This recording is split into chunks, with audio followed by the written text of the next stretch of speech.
tout petit, j'ai reçu une boîte de magie. Mes parents étaient loin, loin, loin d'imaginer que ce cadeau allait changer ma vie. Moi, j'y croyais et je savais que j'allais réussir. Quand Patrick Sébastien m'a annoncé que le plus grand cabaret s'arrêtait, je dois avouer que ça a été un petit soulagement. Parce que pour moi, c'était très, très dur. Dans les dernières années, j'avais repris des anciens numéros, je les avais repeints, j'avais rechangé le décor, j'avais rechangé la mise en scène. Quand les téléspectateurs voyaient le numéro, c'était très souvent la première fois que je le faisais. Et surtout, c'était une création. Je me raconte des trucs que j'ai jamais racontés.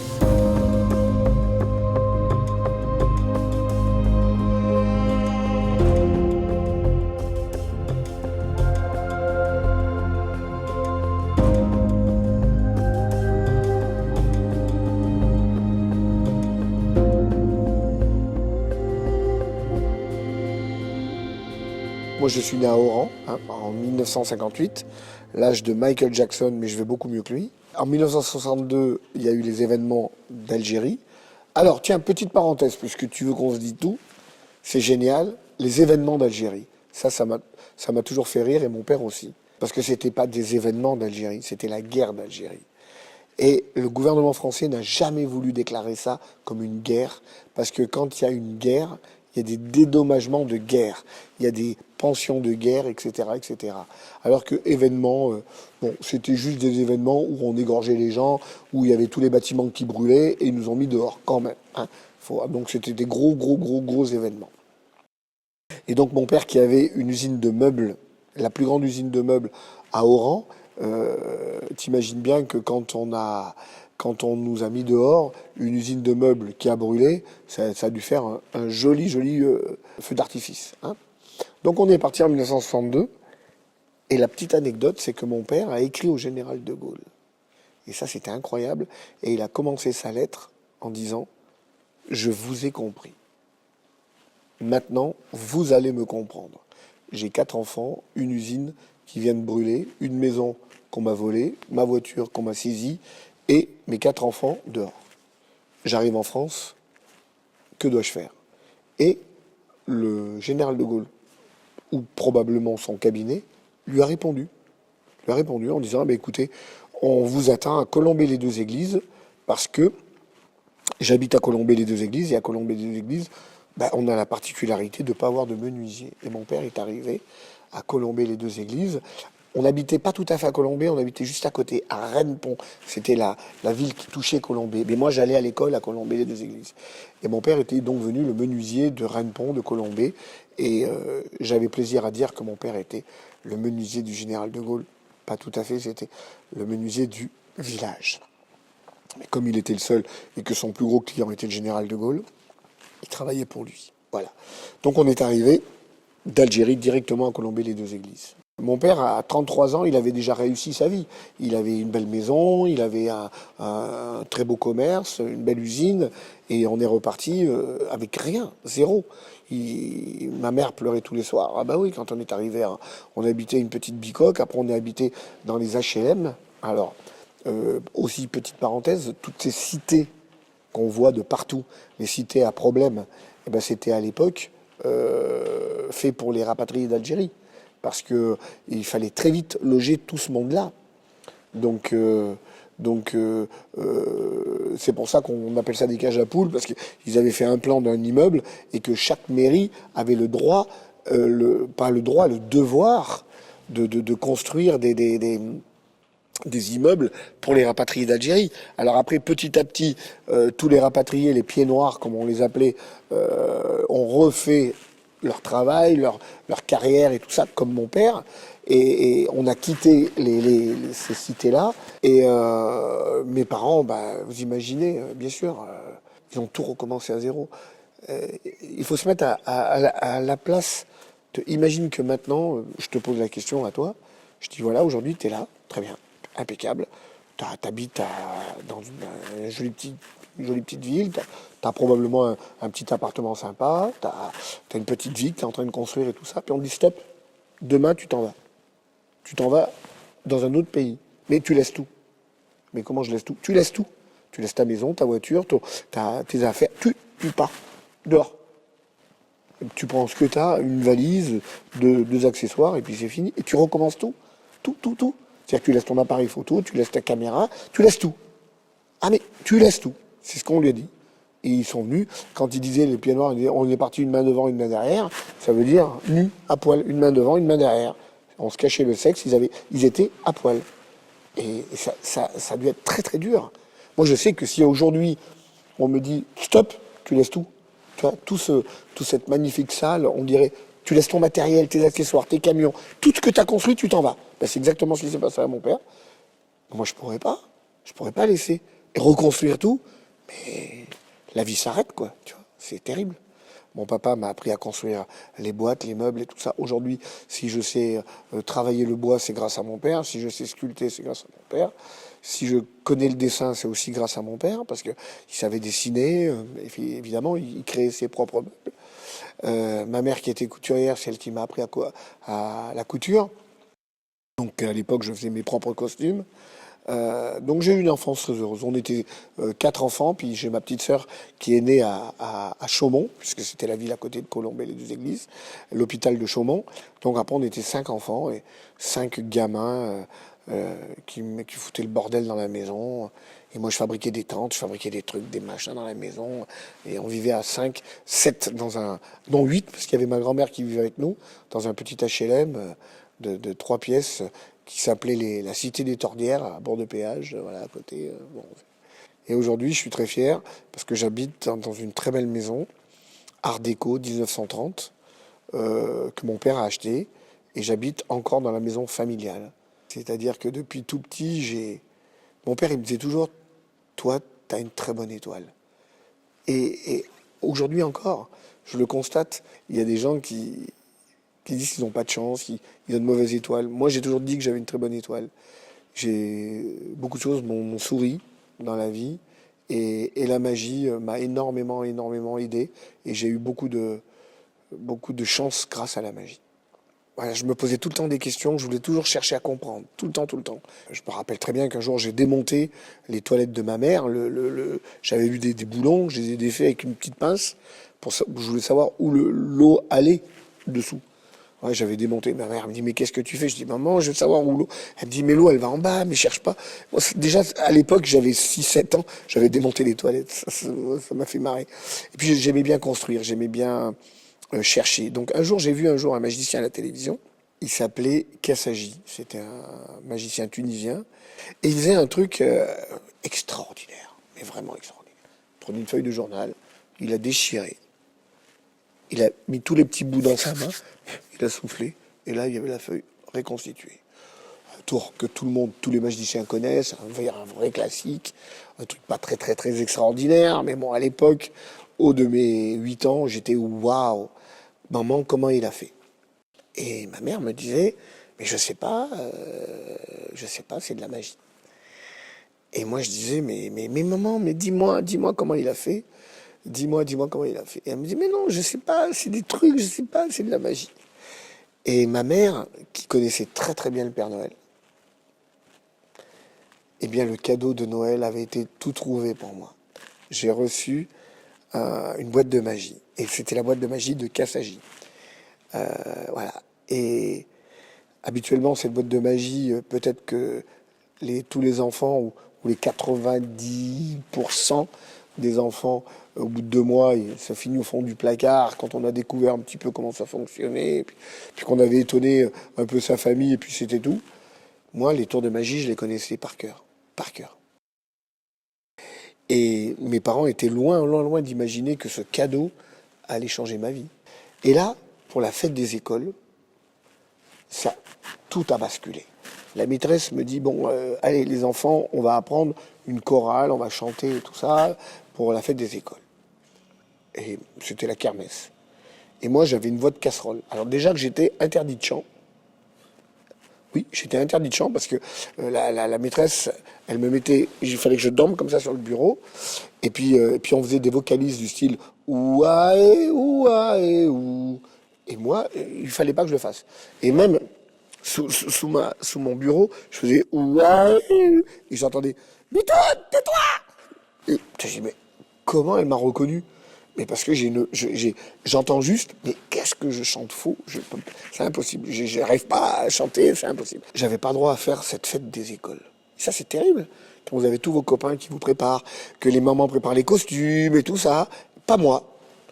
Et là, j'ai eu l'idée, j'ai dit, dites maîtresse, est-ce que moi, à la place de chanter, comme je peux pas chanter, est-ce que je peux faire un numéro de magie? Et elle dit, ben oui, pourquoi pas. Et je suis venu un jour avec ma mallette à l'école, et devant les copains, devant la classe, j'ai présenté mon petit tour que j'allais faire. Ça les a beaucoup, beaucoup amusés. La maîtresse aussi, en disant, bah, tiens, c'est parfait, bah, tu feras ça. Et c'était donc à Bourg-de-Péage, la fête des écoles, sur la kermesse de Bourg-de-Péage. Et à un moment, on a dit, eh bien maintenant, voici le petit Hervé, voilà, qui va nous faire le magicien. Ma tante, qui était couturière, qui m'avait fait ma chemise violette, en satin, oh, magnifique. Et je suis arrivé avec ma petite chemise de magicien, mon petit nœud papillon, ma petite cape, et j'ai fait mon numéro de magie. Et là, le triomphe total.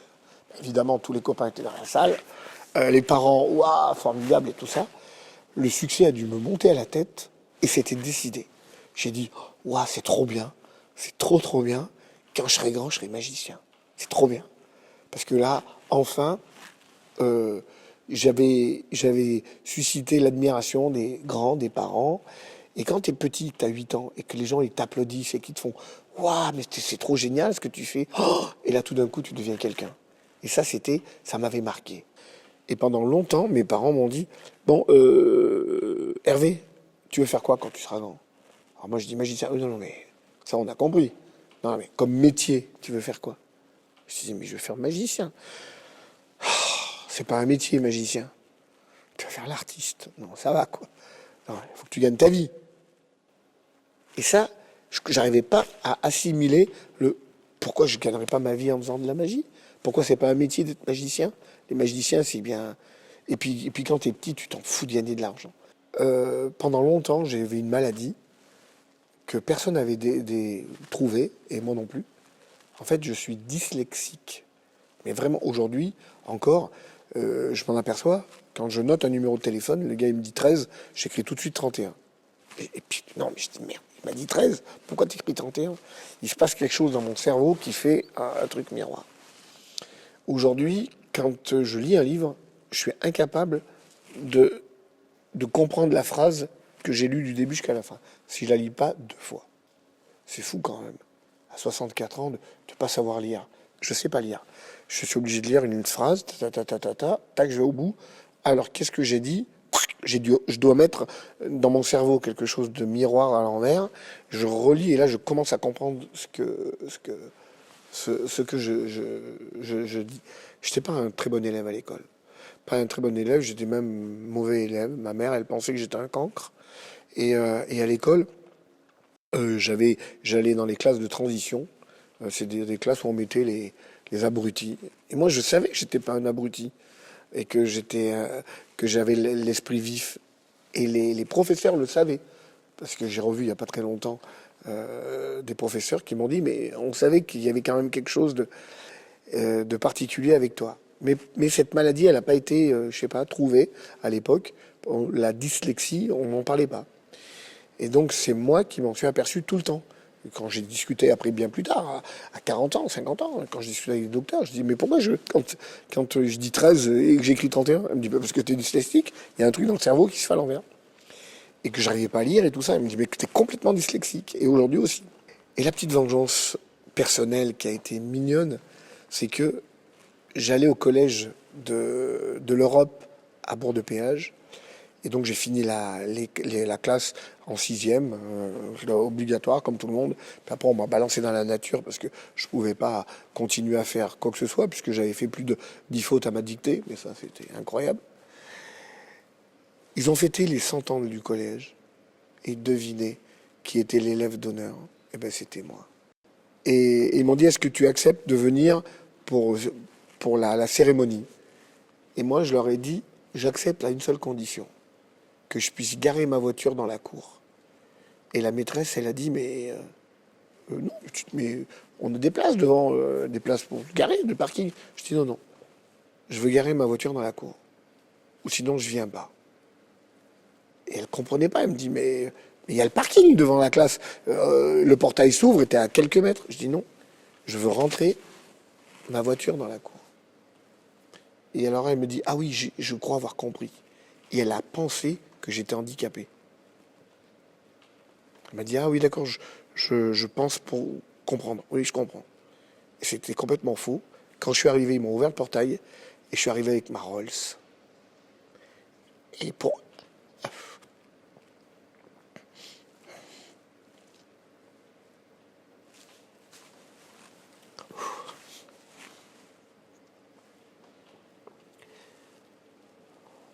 Et je suis arrivé avec ma Rolls.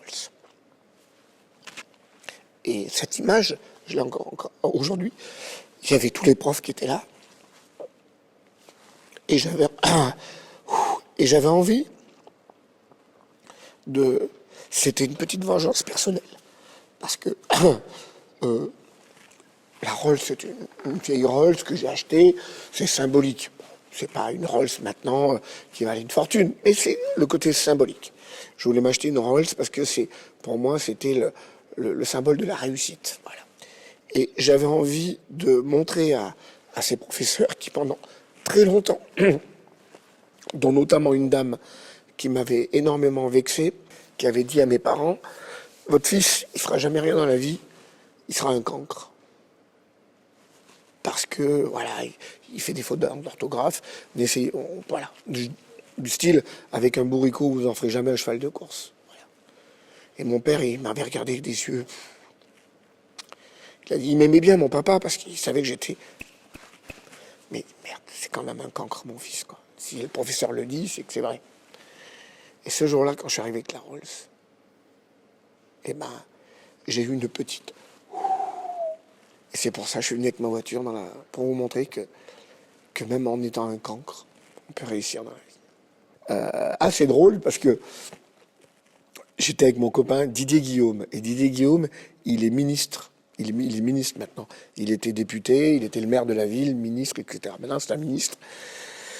Et on était tous les deux invités. Voilà. Et il a dit quelque chose de très très beau. Il a dit... Alors, il y avait Dany qui était au fond de la classe. Moi, j'étais le premier de la classe. Eh bien, il y en a un qui a mal tourné. C'est moi. C'est merveilleux, je trouve. Ah oui. Et je lui dis, oh bah, t'es ministre. Il me dit, c'est moi qui ai mal tourné. Toi, t'as réussi. C'est très beau.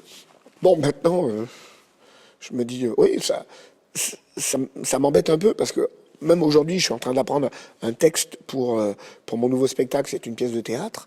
Mais j'ai des difficultés énormes d'apprendre le texte, quoi. Alors, mon premier spectacle pro, ça a été pour mon anniversaire. Mon père, il me dit, j'avais 18 ans. Mon père, il me dit, bon, qu'est-ce qui te ferait plaisir, mon fils? Et moi, je lui dis, le plus beau cadeau que tu pourrais me faire, c'est ton vieux camion. Et il avait un tube Citroën qui traînait là-bas. Et pour livrer les meubles, il avait acheté le nouveau J7 Peugeot. Et il avait ce vieux tube Citroën. Et je dis, moi, j'aimerais bien récupérer. Il me dit, mais il marche presque plus, ce truc. Je dis, t'inquiète, je vais le faire marcher. Et j'ai appris la mécanique tout seul et j'ai réparé ce camion. Je l'avais pas en violet. Et il y avait marqué International Magic Show, Dany Larry dessus. Et je suis parti en Espagne avec mon petit camion. 3 vitesses, hein, le tube Citroën. Et dedans, il y avait mon petit matériel que j'avais monté. Et je faisais de camping en camping mon spectacle. C'est-à-dire qu'à l'époque, j'avais à peine 18 ans. Et je me suis dit, allez, je vais aller dans les discothèques, je vais proposer mon spectacle. Et souvent, les gens, ils me disaient au camping, non, on n'a pas de budget pour ça, les gens, ils viennent en vacances. Et moi, je disais, mais je veux pas d'argent. Je vous fais le spectacle gratuit. Ah bon? Bah oui. Vous me dites le jour, un espace là où il y a les chaises et tout, et même une terrasse. Et à l'époque, les gens du camping, ils venaient avec leurs chaises. Je me rappelle, ils me mettaient tout droit à leurs chaises. Et je faisais des spectacles pour les enfants, l'après-midi, tout ça. Et puis je disais aux gens, j'avais mis un chapeau. J'avais dit, si le spectacle vous a plu, vous mettez des sous, si vous voulez. Si vous mettez rien, c'est pas grave. Moi, vous pouvez pas savoir. Je suis très très content de faire ça. Parce que je veux être magicien. Et puis, il y avait des gens qui mettaient des sous parce qu'ils trouvaient que c'était amusant. Pendant 1 heure, j'avais fait des tours, voilà. Je m'étais débrouillé, je m'étais jeté à l'eau tout seul, voilà. Et puis, au bout de 2, 3 campings que je faisais comme ça, après c'était les campings qui m'appelaient. Ils disaient, ah, vous pouvez pas revenir comme la semaine dernière, mercredi, on a des gens qui viennent. Et moi je disais, oui, oui. Ah mais là on vous paye, hein. On vous donne un peu de sous si vous voulez, tout ça. Alors moi, j'étais content, alors j'avais mes premiers cachets. Et puis les gens me donnaient quand même des sous dans le chapeau. Et je leur rendais aux gens. Je leur disais, non, non, non, il m'a payé le camping, il faut pas me donner des sous. Ah si, si, si. Et alors les gens ils insistaient, je leur rendais, ils insistaient. Mais à la fin du mois donc c'était en juillet-août, et même jusqu'au 15 septembre, eh ben, j'avais mon petit chapeau, il était rempli de billets, mais vraiment de billets, de pesetas. Je suis arrivé à la table de la cuisine chez mes parents. Là, j'ai dit, oh! Et mon père, il me dit, bah mon fils, je dis, ben voilà, papa, je me suis amusé, et en même temps, j'ai ramené des sous. J'ai eu des petits échecs à l'époque, c'est normal. Je me rappelle une fois, j'ai fait apparaître un lapin dans un chapeau, dans une discothèque, et je cherchais mon lapin, et le lapin, il était passé sous la table. Il s'était barré, mais moi je l'avais pas vu. Mais les gens, ils se pissaient dessus parce que je cherchais le lapin. Et il y a les Espagnols disaient, buscar el conero, conero. Et moi je disais, quoi, conero, conero. Ils disaient, il y a le lapin qui s'est barré, il s'est barré. Et moi je disais, attendez, je cherche le lapin. Ça, c'était des petites histoires comme ça, très rigolo. Mais on n'en voulait pas à un gamin de 18 ans qui essayait de faire de la magie. À l'époque, il n'y avait pas Internet, il n'y avait pas tout ça. Donc, voilà, c'était formidable. Et puis après, à la suite de ça, il y a eu ce grand moment. J'avais appris qu'il y avait le congrès national français qui se passait à Toulouse. Et chaque année, ce congrès national, il existe toujours. C'est le congrès de l'AFAP, Association française des artistes prestidigitateurs. Et à cette époque-là, je me suis arrêté avec mon camion à Toulouse. Mais j'avais pas assez de sous parce que je voulais garder mes sous pour montrer à mon père mes pesetas, tu vois. Je voulais pas payer le congrès.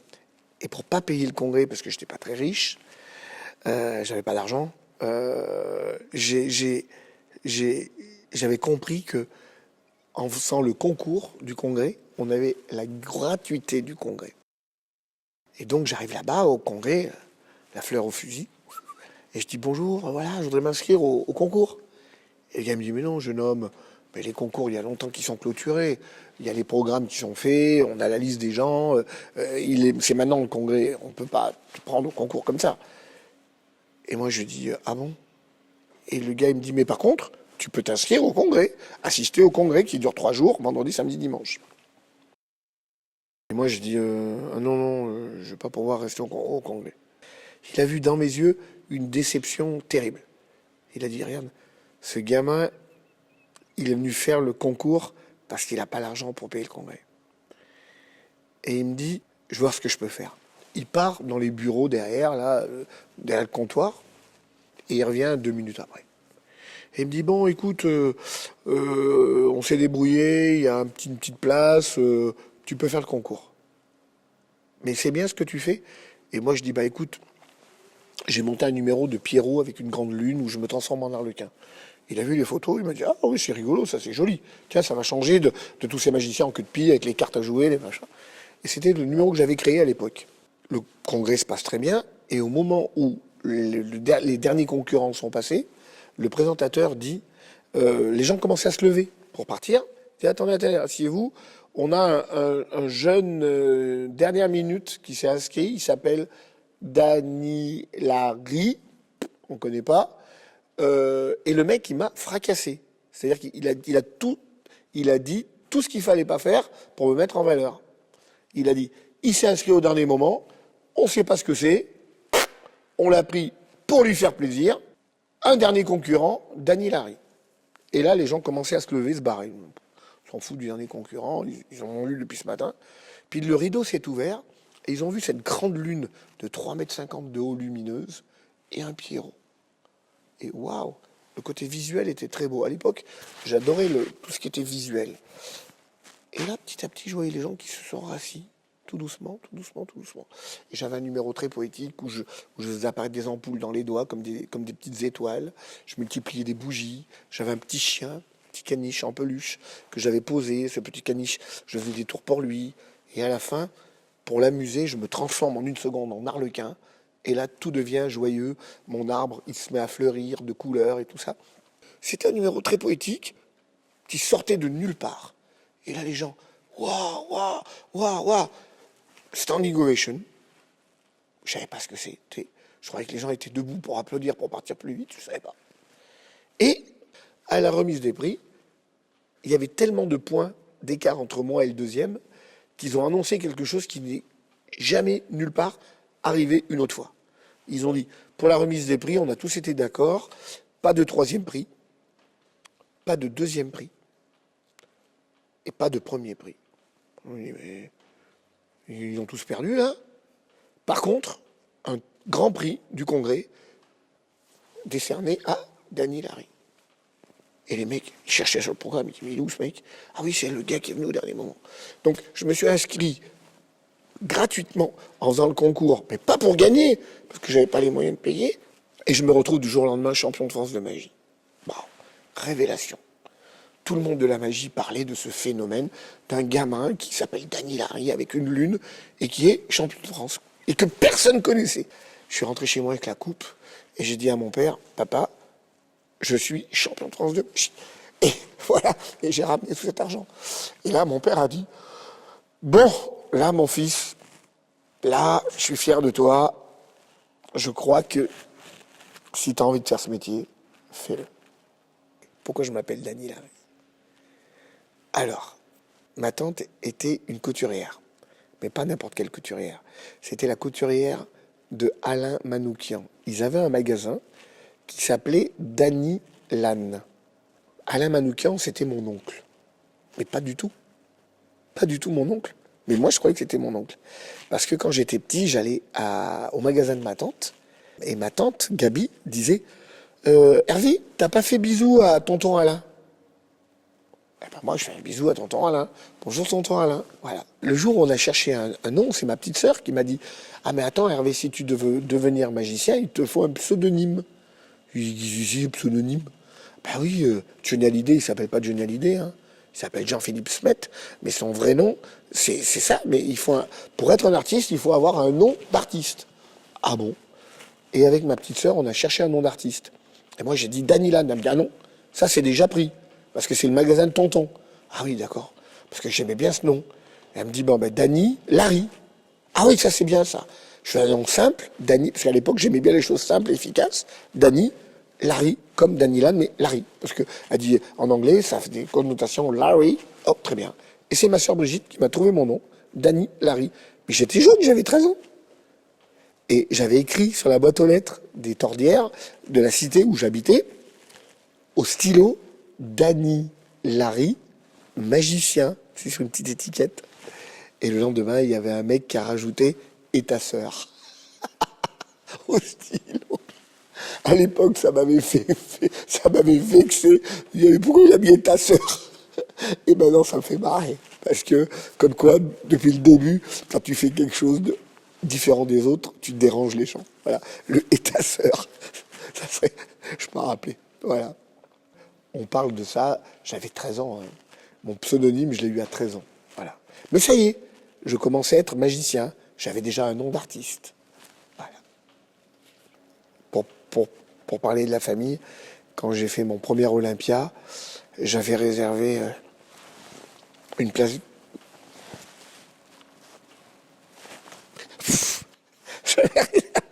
Non, c'est stupide. J'avais ouh là là, je suis en train de me rappeler de tous ces souvenirs. C'est pas cool ces questions. On va parler de choses joyeuses après, parce que quand j'ai fait mon premier Olympia, j'avais invité ma mère, évidemment. Alors, ma mère, il y a deux choses de drôles. Alors, j'avais gardé une place vide, c'était celle de mon père, qui me disait chaque fois mais pourquoi tu fais ça, mon fils? Tu veux passer un jour à l'Olympia? Je dis oui, papa, un jour j'arriverai à l'Olympia. Et il me disait, tu feras comme tout le monde, tu achèteras un billet, tu passeras devant l'Olympia. Ça, c'était sa blague de pied noir de l'époque. Voilà. Et puis, ma mère, ça, c'était vraiment à l'époque. Il y avait une dame derrière qui lui a dit et c'est votre fils, le magicien? Elle dit oui, c'est mon fils. Ah, j'ai dit, mais il est fort, votre fils, il fait des trucs formidables. Elle dit oui, moi je voulais qu'il soit steward. Comme son cousin Charles. Parce que mon cousin Charles, il a le même âge que moi, il est né en 58, et lui c'était quelqu'un qui avait réussi, parce qu'il était steward, parce qu'il avait un beau costume d'aviateur, voilà. Et j'avais beau lui dire, maman, steward c'est bien, mais c'est quand même un serveur dans un avion, quoi. Alors oui, bon, d'accord, c'est peut-être un serveur plus, parce qu'ils ont fait peut-être des formations, des machins et tout ça. Mais ma mère, elle aimait bien le costume. Quand il arrivait de son travail, oh, elle disait, tu vois, regarde ton cousin, hein, il a quand même le costume de steward, quoi. Que toi, t'es l'artiste. Voilà. Ça, c'était des histoires de famille encore, ça, c'était drôle. Et puis plus tard, après, quand mon père est décédé, ils m'ont donné le portefeuille de mon père. Et ses lunettes, qu'est-ce qu'il m'avait donné encore? Les clés, il y avait des clés dans ses vêtements. Et moi, j'ai tout jeté ça dans un tiroir, voilà. Puis le portefeuille, il avait l'air bien épais comme ça. Puis un jour, peut-être, je sais pas, 3, 4 mois après, 5 mois après, j'ai ouvert ce portefeuille épais en cuir, tout usé. Et là, j'ai découvert, pas des billets, il n'y avait pas d'argent dedans. Mais j'ai découvert que des articles de journaux qu'il avait découpés. Et mon père, il me disait pas ça. Mais il découpait les articles. C'est-à-dire que intérieurement, il était très fier. Parce qu'il disait, ah, mon fils, il passait dans le journal. Il passait dans le journal, tu vois, c'était waouh. On parlait du jeune prodige, Dany Larry, Hervé Bitoun, il y avait son nom quand même, notre famille, Hervé Bitoun, qui a époustouflé l'assistance pour le gala annuel des majorettes, ou le gala annuel des Arméniens. Et chaque fois, il y avait mon nom, une petite photo, il découpait, il mettait ça. Et il avait gardé tous les articles de jour. Ça, c'est... Je me raconte des trucs que j'ai jamais racontés. Comment mon véritable travail a fonctionné. Alors moi, je travaillais dans un petit cabaret qui s'appelle même pas un cabaret, c'est un café-théâtre qui s'appelle La Charrette à Romans. Et j'étais le magicien local d'à côté, donc ça faisait une petite première partie sympa. Et puis, toujours cette putain, oui, je peux le dire, une putain de bonne étoile. Je suis à La Charrette et je prenais l'apéritif avec un copain. Et tout d'un coup, il y a Dave qui était là, le chanteur, qui devait chanter 2-3 jours après à La Charrette, il était là. Et il y avait son producteur, et il parlait comme ça, et il disait, Dave s'est arrêté à La Charrette parce que demain, dans une semaine, il part à Toulon, en croisière, où il est l'artiste invité, il chantait, il faisait son tour de chant là-bas. Et le gars, il lui dit, je suis un peu emmerdé, parce que le magicien qu'ils ont engagé, il s'est cassé la jambe. Et Christian Vincent, le patron, dit, tu cherches un magicien? Il y en a un là. Et il me montre. Et il me dit, t'es magicien toi? Je suis ouais. Et tu fais quoi dans 2 semaines? Bah rien. Tu veux partir en croisière? Ouais. Ah ouais. C'est quoi? C'est une croisière qu'on va faire, ça va durer 1 semaine. Hein. Et j'arrive à Toulon avec mon camion, hop, et je monte sur le bateau. Et là, je rencontre la directrice de croisière qui s'appelait Monique Rose, et elle me dit, ah, vous êtes le magicien remplaçant de l'autre? Ah ouais, c'est moi. Impeccable. Je fais le spectacle, et là, je fais un carton sur le bateau, mais vraiment un carton. Parce que j'ai mis mon numéro de Pierrot, mon numéro de Dracula, tous les numéros que j'avais créés, vachement inventifs, tac, super. J'en avais fait des kilos, parce que je me suis dit, au moins, si plus tard, ils doivent m'engager, j'ai montré mon catalogue. Et là, Monique Rose, elle me dit, ah mais la croisière avec Dave s'arrête, mais nous, le magicien, il est toujours pas là. Il reviendra dans 1 mois, quand il aura réparé sa jambe. Donc j'avais 1 mois de plus. Bon. Et là, j'ai dit, c'est la chance de ma vie. Je reste sur le bateau. Alors c'était trop génial, parce que on travaillait sur un bateau, je vivais comme un milliardaire pauvre, c'est-à-dire que tu voyageais, j'ai découvert Athènes, la Turquie, la Yougoslavie, Dubrovnik, toute la Méditerranée, Israël, l'Égypte et tout ça. Moi, je voulais plus partir, donc j'avais mis le paquet pour que... Et ce qui devait arriver arriva. Le magicien est réparé, et Monique Rose lui dit, on garde le remplaçant. Et je suis resté normalement une semaine d'engagement, c'est passé à un mois, et de un mois, c'est passé à 6 ans. Après, au bout de 6 ans, la routine commençait à s'installer. Mon assistante voulait un petit enfant, et on a posé nos valises à Berlin. Il y avait un cabaret qui s'appelait La Vie en Rose, parce que le propriétaire du magasin, du cabaret, était un passionné de la France. Toute la soirée, on entendait des chansons d'Édith Piaf, des chansons françaises et tout ça. Et il voulait un magicien français. Et moi, j'arrive, je lui dis, on prend rendez-vous, et je lui dis, mais je parle pas allemand. Il me dit, vous parlez français. Je dis, mais ils vont rien comprendre, je m'en fous. Le personnel est français, le cabaret est français, et c'est un cabaret français. C'était son concept. Je suis resté 4 ans à La Vie en Rose, dans ce cabaret de Berlin. Et puis après, je fais la rencontre d'un type qui s'appelle Pierre Meyer. Et ce petit cabaret, c'est même pas un cabaret, c'est un ancien dancing qui a été transformé en music hall. Et c'était un ancien dancing restaurant de ses parents, où il y avait des orchestres, puis il y avait des fois des bagarres avec les jeunes qui buvaient et tout ça. Et le fils, Pierre Meyer, a repris l'affaire, mais il a dit, oh là là, moi ces jeunes qui m'offrent des canons et tout ça, non, non, non, je veux plus de ça. Moi je vais faire un truc pour les vieux. Et il a eu la bonne idée de faire venir des autocaristes, et il a fait des dîners dansants l'après-midi. Ils sont bien les vieux, on les anime et tout ça, et il y avait les ballets de Jack Doll. Et Jack Doll, qui me connaissait des bateaux, il a dit, tiens, moi je connais un jeune magicien qui est à Berlin, et il serait très bien chez toi. Et là, j'ai senti l'opportunité pour moi. Je me suis dit, tiens, il y a un gars qui veut me donner ma chance pour être un peu le responsable de la magie là-bas. Et là, je commence à créer des numéros, et le gars, je lui dis, ouais, on va faire un tableau années 50 avec Jack Doll, rock'n'roll, je vais venir avec une Chevrolet Corvette et je vais la faire disparaître. Le gars, oui, oui, d'accord, c'est bien, bien, bien. Et puis là, je vais faire mon numéro de Pierrot. Ah oui, le numéro de Pierrot, je l'ai vu avec la lune, ça c'est bien. Puis le numéro de la boule, ah oui, ça c'est bien. Puis chaque fois, il me disait, il y aura la boule, ouais. Il y aura le Pierrot, ouais. Il voulait que ça. Et le reste, moi je disais, cause toujours mon petit, on verra bien. Et là, quand il m'a vu arriver avec la Corvette que j'avais promis, avec tout ce que j'avais promis, le gars, il me fait signer un contrat tout de suite de 2 ans. Et ce jour-là, ça a été un vrai carton. Parce que j'avais une grande scène, et là, j'ai monté, là, je me suis éclaté. J'ai dit, waouh, là, il faut que je monte des trucs grandioses, comme j'ai toujours voulu. Et puis, Christian Fechner, producteur de cinéma, producteur de La Soupe aux choux, de Funès, etc., des Charlots et tout ça. Un jour, il vient me voir et il tombe amoureux du spectacle. On sympathise. Il me présente Siegfried et Roy de Las Vegas, qui sont venus. Alors, c'est un truc de fou quand même, parce que il faut remettre les choses à leur place. Siegfried et Roy, 2 magiciens, un blond et un brun, qui avaient le plus grand show de magie au monde. Ils apparaissaient des éléphants, des tigres. Ils avaient la plus grande scène de magie au monde, le Mirage à Las Vegas. C'était au niveau de Michael Jackson, Madonna, des superstars, mais vraiment des superstars. Et moi, j'étais dans ce petit village alsacien qui contenait 900 habitants. Ils débarquent là-bas pour voir mon spectacle. C'est irréel. C'est comme si on disait à Barbière, un petit concours de chant, et puis t'as Maria Carré qui débarque, ou Céline Dion qui débarque.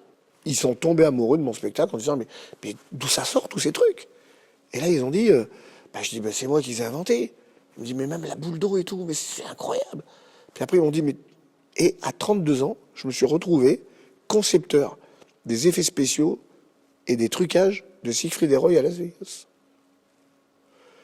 Le petit français, c'était lui qui faisait des tours de magie pour les plus grandes stars de la magie. Et c'est comme ça que je suis rentré par la grande porte dans le monde professionnel de la magie. Alors là, ça y est. Alors, l'histoire de la télévision commence comme ça. Un jour, Monique Nakachian m'appelle pour me louer du matériel. Et cette location s'est transformée en un tour que j'ai créé pour Patrick Sébastien. Un coup de fil malencontreux. Elle m'appelle pour me louer le tour qui s'appelle le panier indien. Tu sais, avec des épées, tout ça. Et moi, je lui dis, mais non, Monique, j'ai pas ce truc de naze, quoi. C'est un truc... Donc j'ai créé un truc, c'était tout simple, une table, un gros carton dedans, sur la table, Paul Belmondo devait rentrer dedans, je lui attachais les mains avec une ficelle, je lui mettais un cutter et je lui disais, tu as 15 secondes pour t'évader de tes propres moyens de ce carton. Ou sinon, le moteur qui est au-dessus de ta tête, qui pesait 400 kilos, qui était attaché à une corde, et si la corde casse avant que tu t'es libéré, eh ben t'es mouru, tout écrasé. Et Patrick Sébastien, il me dit, t'es sûr de ton truc là? Et je dis non, t'inquiète, la corde elle est éprouvée à plus d'une demi-heure. Et moi je fais croire qu'elle casse au bout de 2 minutes. Je fais le truc, tac, tac, tac. Et là je dis aux gens, bon ça y est, monsieur Paul Belmondo est attaché, tout ça, et on va compter jusqu'à 20. Et 1, 2, et à 2, la corde casse. J'ai même pas compté jusqu'à 3. Le moteur tombe, écrase le carton. Oh, la catastrophe. Un pompier se jette sur scène, tout de suite. Il pousse le moteur, il écarte le carton. Le carton était vide. Le pompier enlève son casque et c'était Paul Belmondo. Le tour de magie, c'était ça. C'était pas l'évasion.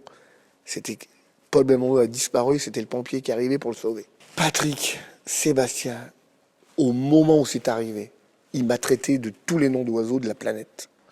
J'en ai pris plein la gueule.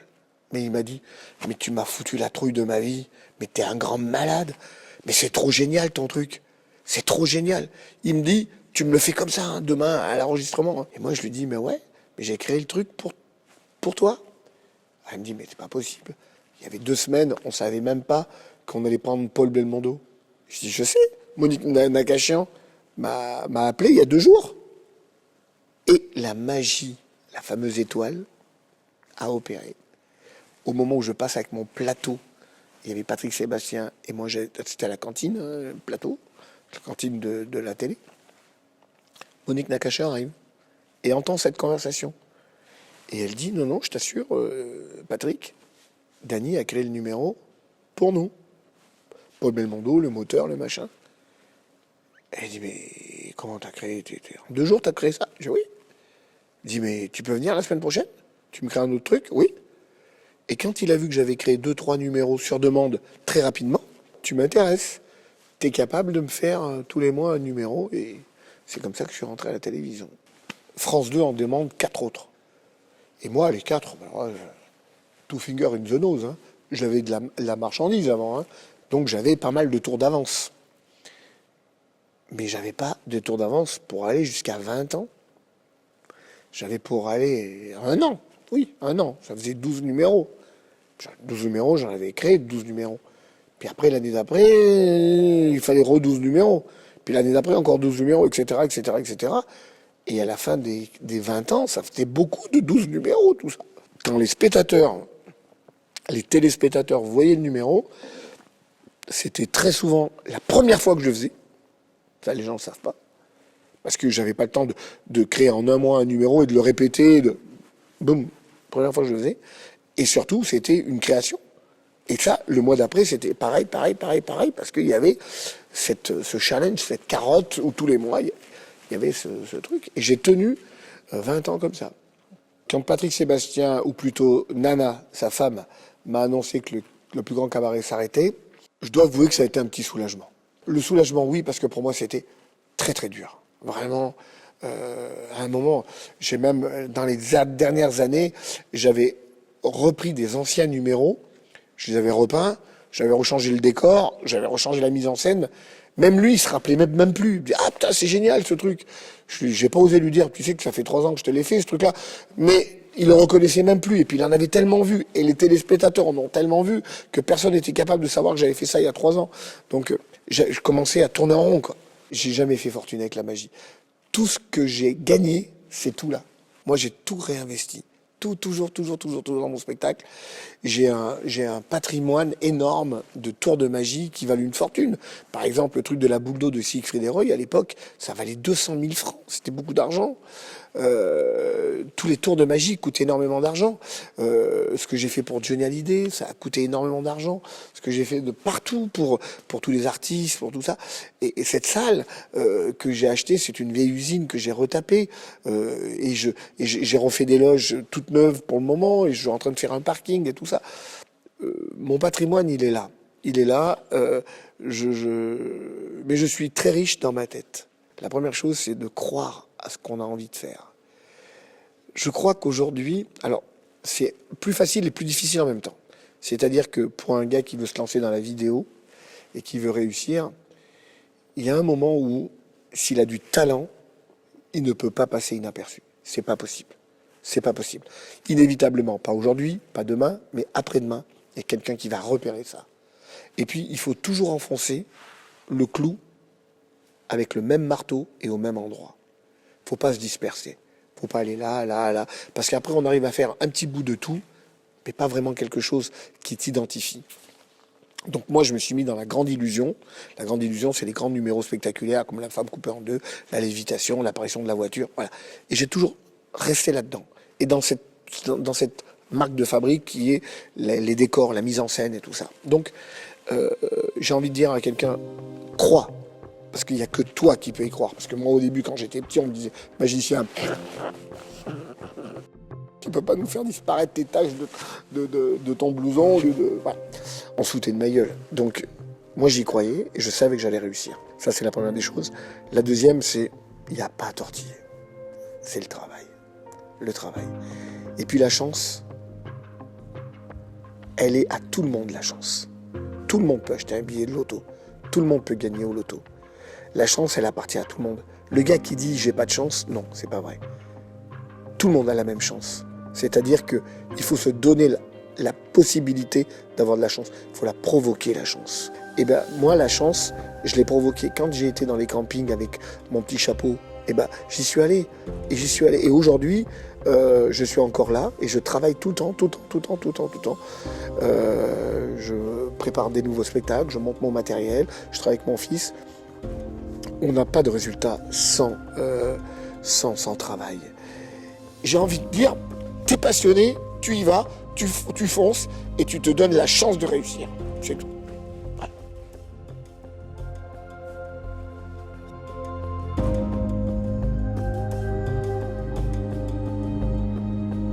Pour nous soutenir, abonnez-vous, commentez, partagez.